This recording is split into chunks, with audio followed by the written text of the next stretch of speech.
Former Lady Lake Police Union official cuts a deal to avoid a DUI conviction. Retired New York police detective sentenced in DUI golf cart case after leaving Brownwood. Children of couple who was killed by a snowbird SUV wins more time to serve paperwork. 6 cops needed to restrain a driver found in a roundabout at a country club. Officials finalizing the idea to bring a new PGA Tour superstore. Villager's son arrested for allegedly stealing equipment from recreation centers. A thief goes shopping after snatching the wallet of a villager who went swimming. Villager with history of deed compliance issues must fix unapproved landscaping. Sexual predator moves into a subdivision near the Villages. Officials ready to investigate Airbnb phenomenon plaguing the Villages.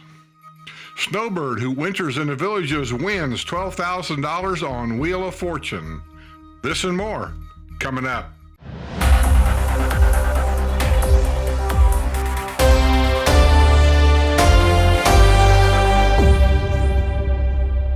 A former Lady Lake Police Union official has cut a deal to avoid a drunk driving conviction following his arrest last year in the Villages. Gregory Wayne House, 60, who previously served as a president of the Lady Lake Fraternal Order of Police, was arrested December 9 by the Lady Lake Police Department.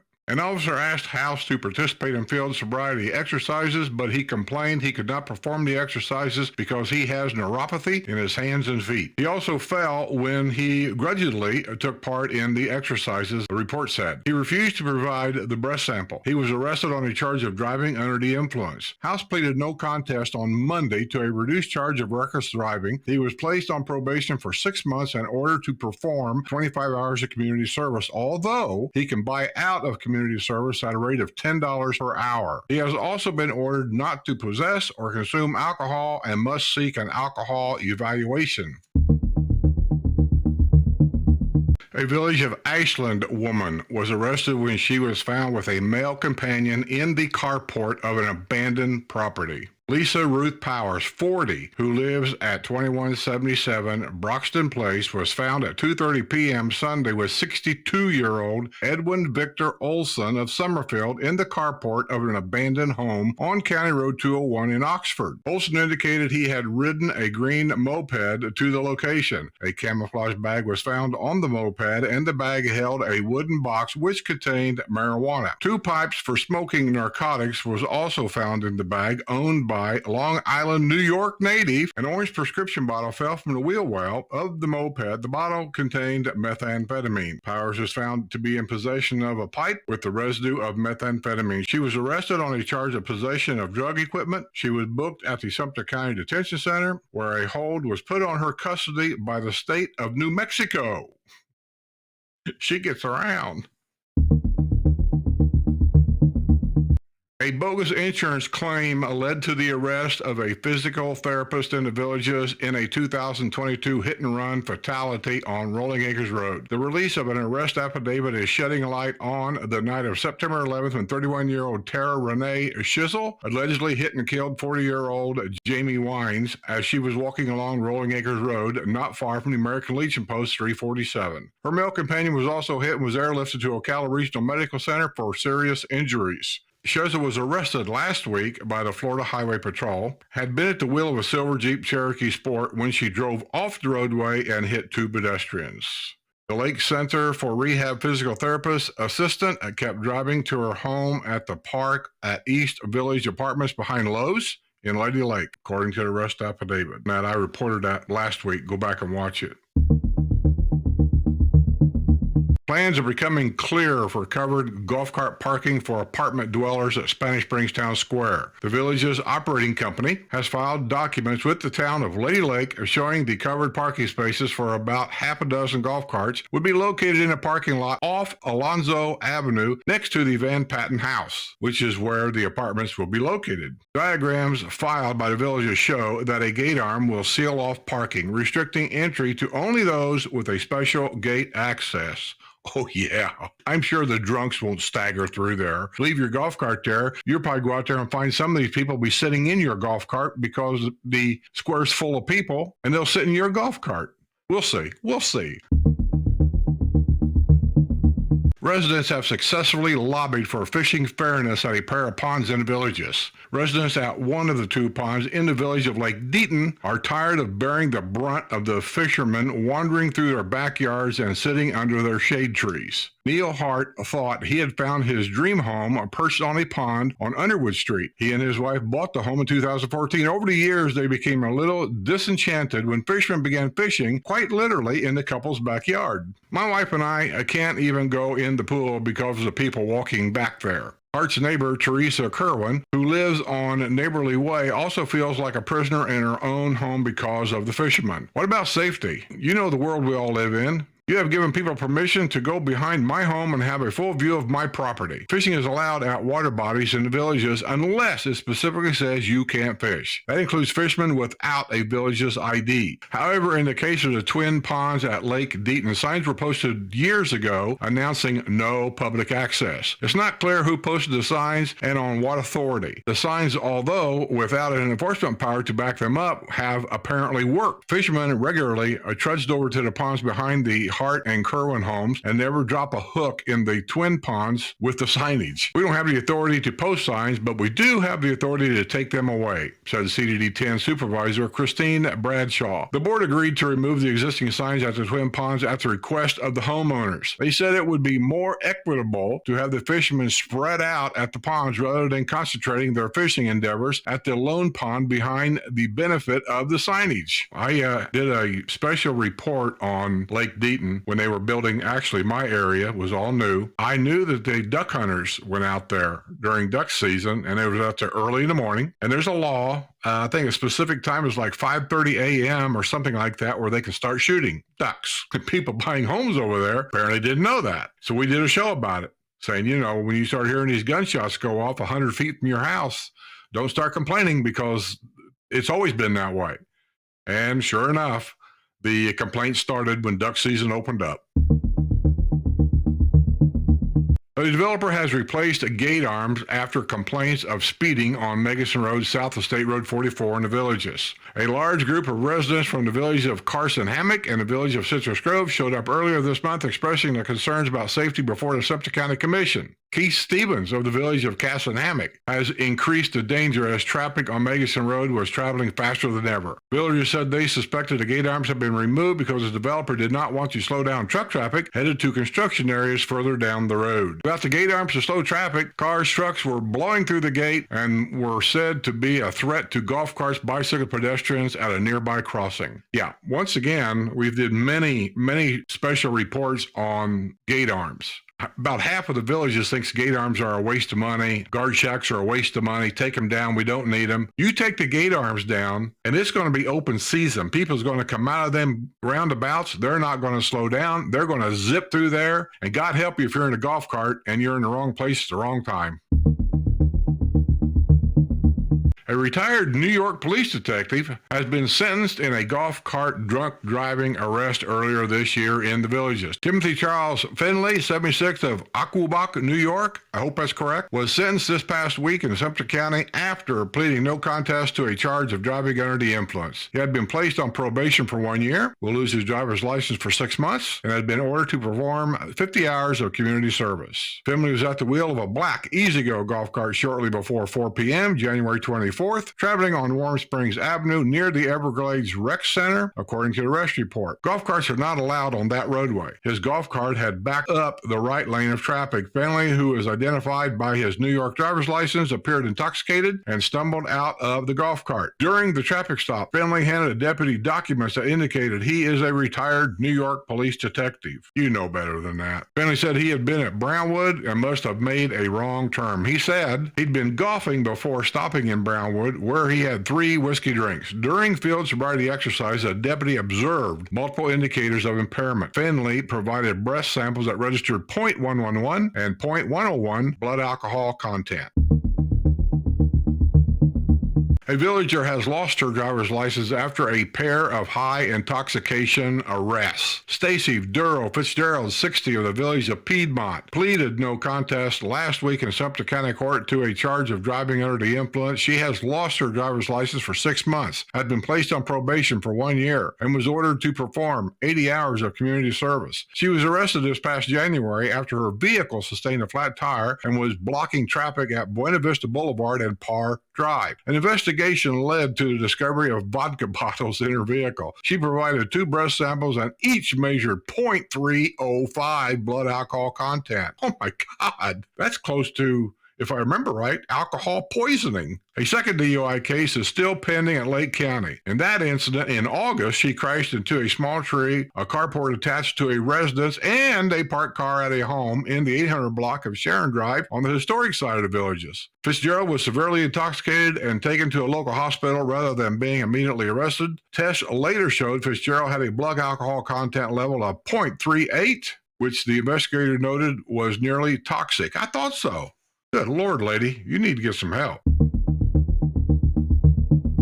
A woman arrested on a drunk driving charge after leaving Margarita Republic has been ordered to stay away from booze. Nicole Ann Moldenhauer, 23, of Ocala, last week entered a plea of no contest to a charge of driving under the influence, possession of marijuana, and possession of drug equipment. In Lake County Court, she had been placed on probation for 1 year, and while she is on probation, she cannot consume or possess alcohol. In addition, she will lose her driver's license for 6 months and has been ordered to perform 50 hours of community service, although she can buy out at a rate of $10 per hour.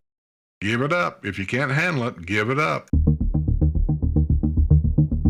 A villager is in more hot water after odd incidents earlier this year at a pool and Home Depot. Karen Flavel Kramer, 61, of the village of Calumet Grove, was booked Friday at the Lake County Jail on warrants charging her with failure to appear. She was being held without bond. Kramer had been arrested in March after she allegedly tried to outrun police when her vehicle was spotted in the wee hours at Home Depot in Lady Lake. She tried to outrun police in a chase that accelerated to 85 miles per hour. She had been due in court in that case when she failed to show up. While the Ohio native was free on bond after that arrest, she was arrested in April at the Calumet Grove pool. Marion County Sheriff's deputies were called to the pool to investigate a reportable woman in a car in the parking lot yelling for help. The deputy discovered that Kramer had been banned from the Calumet pool. She was arrested on a charge of trespassing.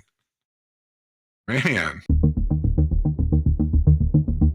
Sandy Brown is a village's snowbird who grew up with a passion for Wheel of Fortune that she shared with her parents, Arnold and Janet Brown. On Thursday, Sandy appeared on the national TV show with Pat Sajak and Vanna White. She finished third, winning $12,000, but the appearance was worth more than money. She told Sajak that her father is 92 and her mom is 88, and I grew up watching Wheel of Fortune with them, and we loved the show. Well, congratulations. I'm glad your parents got a chance to see that. An official is ready to investigate the Airbnb phenomenon plaguing the villages. Supervisor Mark Schweikert has won the approval of his fellow Community Development District 5 supervisors to begin looking into the pitfalls of Airbnb rentals in Florida's friendliest hometown. Weekend or nightly rentals booked online through companies like Airbnb have been a source of frustration for homeowners in the villages. The quickie rentals have led to complaints about parking abuse, loud music, children, and overindulgence in alcohol. Well, I got to tell you, the overindulgence ain't just Airbnb. If you are a consultant operating out of an office in your home, that's fine. But running a business, renting your house out by the night is not something we are thrilled over, said CDD5 Chairman Board Gary Cadeau. Schweikert brings some unique qualities to the probing of Airbnb's phenomena. Back in Ohio, he served as an elected municipal court judge from 1995 to 2006 and was director of the state's judicial conference from 2006 to 2016. Well, we'll see what he comes up with. A trial date has been set for a couple in the villages fighting to keep their little white cross. Community Development District 8 has been waging a protracted legal war with Village of Tamarind Grove residents Wayne and Bonnie Anderson over the little white cross in their yard. CDD 8 maintains the little white cross as a lawn ornament, and therefore its placement in their yard is a violation of the deed restriction. CDD 8 supervisors huddled in secret with their legal counsel on Friday at Seabreeze Recreation Center to discuss the status of the case and potential strategy. Also attending the meeting was the attorney representing CDD 8's insurance company. The public and the press were prevented from attending the meeting. A trial date has been set for August 14th in the case of Community Development District 8 versus Wayne and Bonnie Anderson before Judge Michael or Michelle Morley in Sumter County Court. Of course, the two sides could settle prior to the trial, but that appears doubtful. CDD 8 maintains the cross must be removed, but the Andersons refused to remove it. This case dates back to 2019 when Wayne Anderson appeared before CDD 8 questioning why he had been singled out, when many of his neighbors also had little white crosses and were not ordered to remove them. I've addressed this 100 times. People just don't get it. It's a complaint-based community. That means somebody complained about your little white cross, but they didn't complain about somebody else's white cross. That's why they narrowed it down to you. The Andersons were targeted by an anonymous complaint and contend they are the victims of selective enforcement. I thought what she's going to do is go to court to say it had a freedom of religious beliefs or something like that. I can see where maybe that might fly in court, but to say you're singled out, that's not going to fly. But I tell you, I would love to talk to you guys about this. If you'd be interested in it, contact me.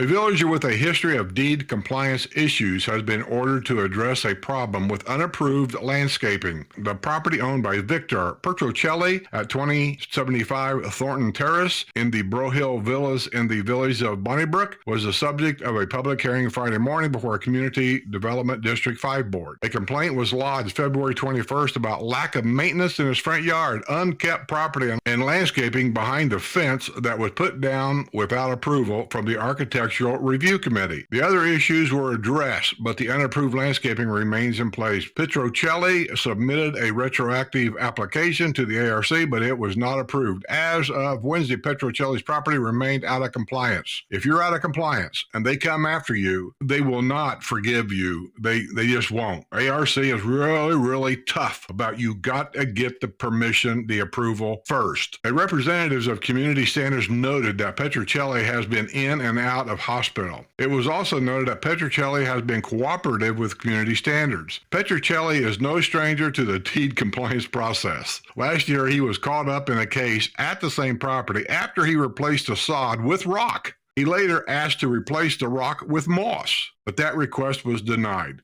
He later sought to replace the rock with Florida-friendly landscaping. The board agreed to give Petrocelli 45 days to bring his property into compliance by addressing the unapproved landscaping. If he fails to do so, he could face daily fines of $50 a day until the property comes back into compliance. I'm sure he will. He doesn't sound like a bad guy. A sexual predator who has served time in prison has moved into a subdivision near the villages. Prince Cabria Calafia, Jesus, God. What the hell kind of name is that? Who named their kid Prince? Prince Cabria Calafia. Name will be on the picture. 56 on Tuesday, registered an address at 8591 Triumph Circle in the Triumph subdivision in Wildwood, according to the Florida Department of Law Enforcement. The subdivision is located not far from the back end of the village of Tamarind Grove. Tamarind Grove, boy, back there, just gets hammered, where residents have reportedly and repeatedly complained of fence jumpers taking a dip in their pool. They've been arguing about that for a couple years now. Back there somewhere, they jump the fence in Tamarind Grove and go use the swimming pool. People that don't live here. Where's our deed compliance people at now? But see, according to our rules, figure this one out. As long as you're in the pool, they cannot ask you for a village's ID or a pass of any kind. Figure that out. Calafia was released from the Florida Department of Corrections on August 29, 2022. He was convicted in 2005 in Volusia County on a charge of sexual battery. In 2014, he was convicted of failure to register, also in Volusia County. His long criminal record also includes charges of robbery with a gun and aggravated battery. What a neighbor he's going to be, huh? And this guy, guarantee it, this guy will be at the squares. The home in the D.R. Horton Incorporated subdivision in which he is living was built in 2021 and resold in 2023 for $334,000. So whoever bought it, he just rents them out to anybody. Calafia has a number of known aliases, including Bloody Murda Calafia, Curtis Williams. He has registered 2 vehicles, including a red 2021 Hyundai 4-door with license plate 50 DIQV and a black 2013 Hyundai with license plate number DIX 4362. A member of the project-wide advisory committee has lashed out at a rogue PWAC members joining in the nearly revived multimodal path discussion group. I'm against it, totally against it. Let each district take care of their district. These people are coming up with like a militia group and trying to push their agenda to all of the villages. I'm against it. The Community District 5 Board of Supervisors on Friday morning agreed to join the discussion group, which has been gaining steam since it was resurrected by Community Development District 4 Supervisor Cliff Weiner, who also heads the Property Owners Association. He said the group is focused on improving safety on the multimodal paths. Stripes ain't going to do it. It just ain't. You guys live in a la-la land somewhere. You got people that's high on drugs, taking pharmaceutical pills. They got night blindness. They can't see. They can't turn their neck. And they're 95 years old. That's your problem. I'm not making fun. I'm just pointing out a fact. The Community Development District 7 Board of Supervisors on Thursday agreed to join the discussion group. It was significant because it was the first board south of County Road 466 to join the newly revived group. PWC, which includes CDD south of 466, has elected not to join in the multimodal path discussion group. Good. Keep me out of it. I'm south of 466. I'm south of 466A, but I'm north of 44. Keep me out of this. I don't want nothing to do with this. A thief went shopping after snatching a wallet from a recreation center in the Villages. The Wildwood Police Department is seeking a suspect in the theft of a wallet from a chair at the Water Lily Recreation Center. Now, why are you leaving your wallet laying in a chair? The wallet was stolen at 2 p.m. April 6th as a villager went swimming in the pool at the recreation center and left her bag with her wallet inside on a chair. Inside on a chair. At 4:49 p.m. that same day, the suspect used the victim's credit card to make 2 purchases at Publix located at Magnolia Plaza, totaling $16.42 and $469.68 respectively. The $16.42, here's how that works. She's not sure if she'll get by with it. She don't know how much is on that card. It could be maxed out. So let's buy something cheap because I got $20 in my pocket that if this card don't clear, I can give her the $20. Well, when it did clear, now let's go for some bigger fish. If you have any information about the identity of the suspect, you are urged to call the Wildwood Police Department at 352-330-1355. I hate a thief. The son of a couple in the Villages has been arrested after allegedly stealing equipment from recreation centers. Christopher Scott Drummond, 33, who lives with his parents at 688 Mincy Loop in the village of St. Catherine, was arrested Thursday by Sumter County Sheriff's deputies on 2 counts of grand theft. Drummond is accused of stealing Epson projectors from the Alamanda Recreation Center and the Hibiscus Recreation Center. The projectors, each valued at $425, went missing from the recreation center over the weekend. An investigator by the sheriff's office led to the discovery of a white Ford Expedition with the disabled veteran's license plate. The investigation revealed the man driving the vehicle was trying to sell the projectors. The vehicle's license plate was tracked down to Drummond's father. Drummond went to the sheriff's office Thursday morning and was taken into custody. Drummond admitted he took the projectors from storage rooms at the recreation center. He admitted he used a side door by the pool to avoid having his village's ID scanned upon entry into the recreation center. He said he was aware of the recreation centers and the projectors because he plays cards in the evenings at said recreation centers. A criminal history check revealed Drummond was previously convicted of armed robbery and theft in, you guessed, New York. He was booked at the Sumter County Detention Center on a $2,000 bond. Drummond's parents bought their house in the village of St. Catherine in 2021 for $401,400. Make your kids grow up. I don't get it. I just don't get it. I really don't. Fines are looming as a couple in the villages races to build a new home after their previous residence was destroyed by fire. The home of James and Christine Noonan at 3000 Lurville Road in the village of Gilcrest was destroyed by fire on March 2022. A large Romac truck loaded with lumber was at the construction site late Thursday afternoon, where a slab has been poured and concrete walls are now up. The Noonans are facing a deadline this month to have the home fully constructed, complete with landscaping. If they don't meet the June 22nd deadline, $50 a day deed-compliant fines will begin to kick in. I can't comment on this. We don't know what's going on here. Was this an insurance problem? Because if you guys keep an eye on Florida, like down in Fort Myers, there's people down there that for 2 years now are still waiting for insurance to pay them so they can rebuild the house that got wiped out by hurricanes. So I don't know what's going on here. This guy's insurance company. None of us do. And I think for deed compliance people to come in there and really throw a knife at this guy and say, get this done, get this done, get this done, you got to get done in 45 days. They don't know what's going on either. That's how I see it.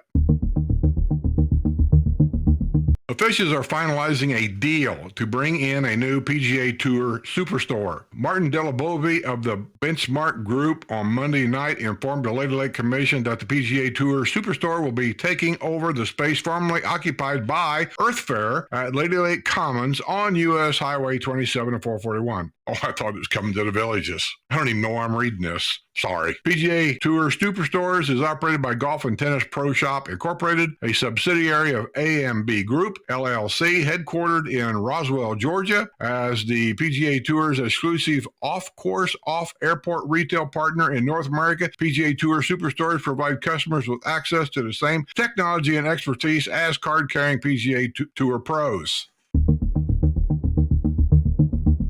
Officials in Lady Lake have temporarily tabled talk of forcing bars to cut off liquor sales earlier. Mayor James Wright suggested a delay in moving forward on the earlier alcohol cutoff in light of the hiring an interim police chief, Stephen Hunt. Former police chief Robert Tepesta had proposed cutting off liquor sales at midnight rather than 2 a.m. Wright suggested taking it a step farther, proposing the hours for serving liquor to be 7 a.m. to 11 p.m., Sunday through Thursday, and 7 a.m. to midnight on Fridays and Saturdays. Commissioners later heard from representatives from Miller's Ale House, Applebee's, who said they would be losing up to $250,000 in revenue per year if the change in hours was approved. Commissioners have agreed that the night spot causing the most problems is Margarita Republic, a Spanish Springs town square. They said it would be unfair to punish establishments where there have been far fewer problems, although a man was shot and killed in the wee hours of March 7th at Applebee's. In light of the appointment of the interim police chief,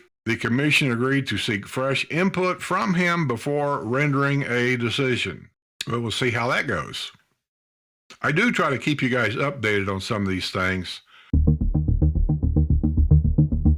6 police officers were needed to restrain the driver of a pickup truck found in a roundabout at a country club in the villages. The Ford F-150 pickup truck was found at 3:47 a.m. Sunday in a roundabout at Water Tower Circle near Orange Blossom Hills Country Club on the historic side of the villages. The truck was blocking traffic in the roundabout at the intersection with St. Andrews Boulevard, according to the arrest report. The driver, later identified as 40-year-old Joel Allen Little of Lake City, was asleep at the vehicle's engine was running. A check of the driver's license revealed 2 prior arrests for driving under the influence and 4 convictions for driving while license suspended. Did you catch that? 4 convictions of not having a driver's license. How many do you give a guy? When an officer tried to handcuff him, Little became very resistant and used very vulgar and offensive language. The Central Florida drywall worker, who stands 6 feet 2 inches tall and weighs 230 pounds, was so defiant that it ultimately took 6 police officers 30 minutes to get him into the back of a squad car. The village's public safety department was called to the scene and transported him by ambulance to the Summerfield ER. An officer in a squad car followed behind the ambulance. Prior to removal by Kling Towing, an inventory of the truck was performed. A small bag containing fentanyl was found along with a glass pipe. Little was arrested on charges of possession of fentanyl, possession of drug paraphernalia, driving while license suspended, and resisting arrest. He was booked at the Lake County Jail on a $7,500 bond. Should be more like $75,000 bond.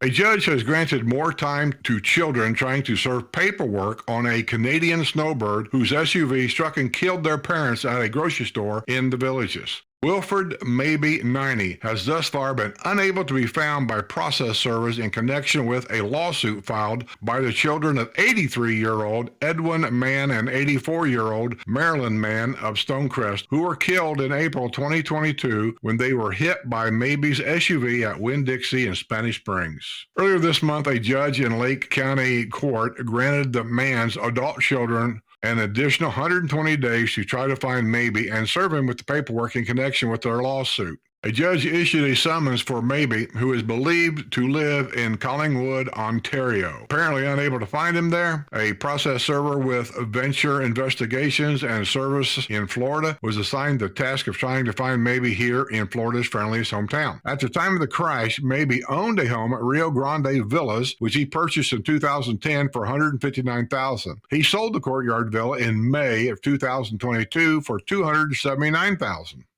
The process server went to Maybe's former home in the Villages on February 15th of this year. The villa was apparently being rented out by the new owner, and the tenant informed the process server that Maybe no longer resides in the home. On March 14th, the process server went to the home in the village of Mira Mesa, owned by a woman also with the name Maybe. She informed the process server she had never heard of Wilfred Maybe. In the lawsuit, family members claim that they incurred funeral, burial expenses, medical expenses, and pain and suffering. In addition, one of the children is 100% disabled and relied on their parents as his caretaker.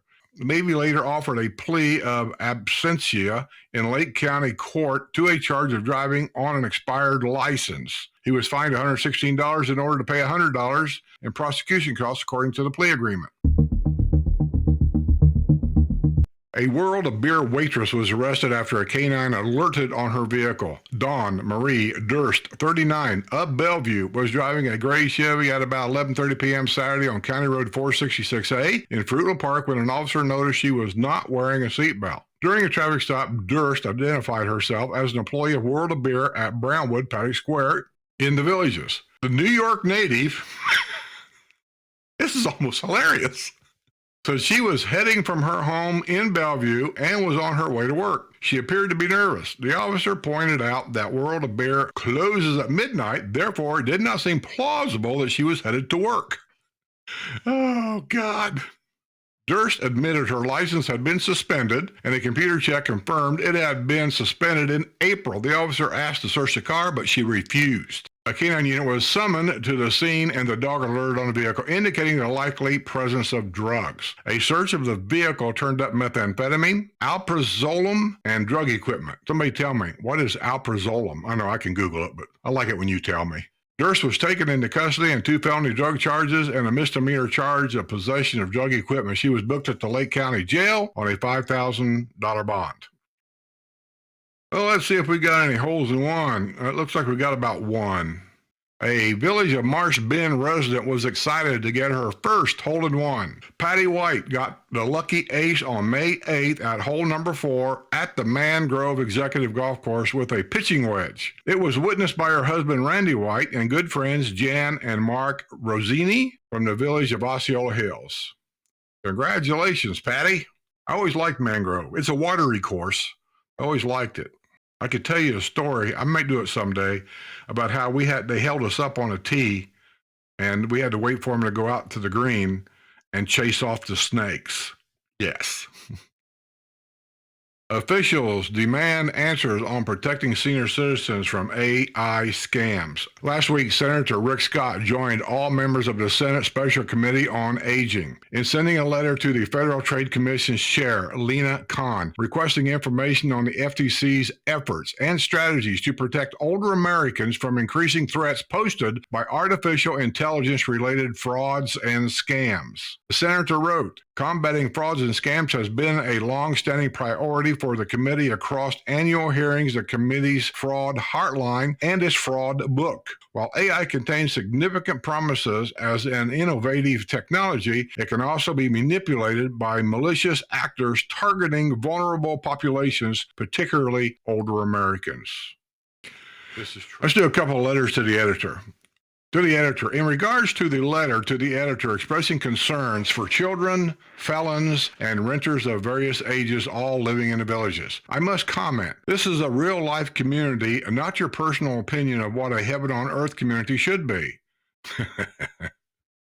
All communities have felons that have paid their debt to society, living among those that have not experienced prison time. Thank God that all communities have children among them because they remind us of what laughter sounds like. Rentals have always and always will exist, and I am thankful that my children and kinfolk have options to stay close to me while visiting. I am a full-time resident and so thankful to live in a vibrant, well-manicured, friendly retirement community that is far from heaven, but still a wonderful place to call home. Let's all count our many blessings with thankfulness in our hearts. No matter where we choose to live, there will always be opportunities to complain about less than perfect scenarios. That's sent in by Nancy Martin from the village of Rio Grande.